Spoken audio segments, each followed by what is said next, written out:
সেদিন গিয়েছিলাম আমার এক বন্ধুর বিয়েতে, যার সাথে গত 14 বছরে মাত্র দ্বিতীয়বারের মতো দেখা হতে যাচ্ছে। সুপ্রিয় দর্শক, আসসালামু আলাইকুম, আমি নিয়াজাল রাকিব আছি আপনাদের সঙ্গে। তো বিয়ে বাড়িতে যাওয়ার পরে দেখলাম বাড়ির সামনের একটা অংশ বেশ সুন্দর করে সাজানো হয়েছিল। আমিও আশেপাশে ঘুরে ঘুরে দেখছিলাম এবং সেখান থেকে বের হতেই দেখলাম বাইরে রান্না বান্না চলছে। এরপর আরেকটু সামনে যেতেই খুবই সুন্দর একটা মসজিদ দেখতে পেলাম। জায়গাটি আমার কাছে খুবই ভালো লাগছিল। অনেকগুলো গম্বুজ বিশিষ্ট ছিল মসজিদটি এবং বাইরে ফুলের বাগান ছিল। খুব সুন্দর করেই সাজানো গুছানো ছিল এবং ভিতরটাও অনেক বড় ছিল। সুন্দর সুন্দর মসজিদ দেখতে এবং ভিতরে নামাজ পড়তে আমার বেশ ভালোই লাগে। তো সেখানে নামাজ পড়ে অনেকটা প্রশান্তিময় সময় কাটিয়ে আবারও চলে গেলাম বিয়েবাড়িতে। তো বিয়ের খাবার দাবার শুরু হয়ে গেল। খাবারে ছিল pulao, chicken fry, chicken roast, তারপর সালাদ, ভেজিটেবলস, বিফ কারি ইত্যাদি।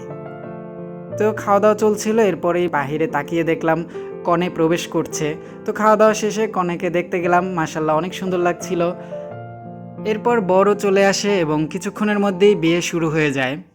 তোমাকে বিবাহের প্রস্তাব করিলাম।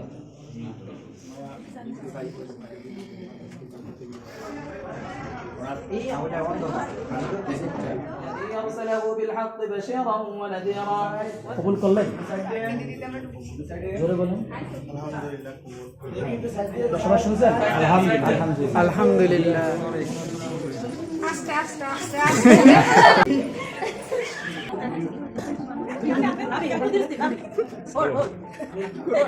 মাথার উপরে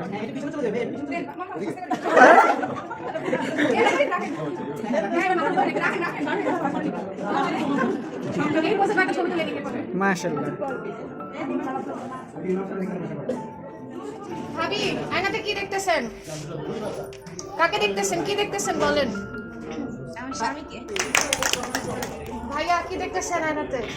আমার মহারানীকে দেখতেছি। আরেকটু জোরে। জোরে। আমার মহারানীকে দেখতেছি।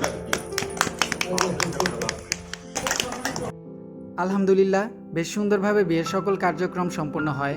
এরপর আমরা বাইরে চলে আসি ফটোশ্যুটের জন্য। যেতে যেতে আমিও কিছু ছবি ভিডিও করে নিচ্ছিলাম। তো নতুন দম্পতির জন্য রইল অনেক অনেক দোয়া এবং শুভকামনা।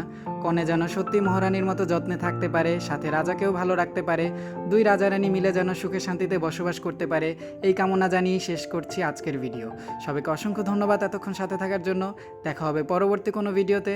ততক্ষণ পর্যন্ত টাটা, বাই বাই।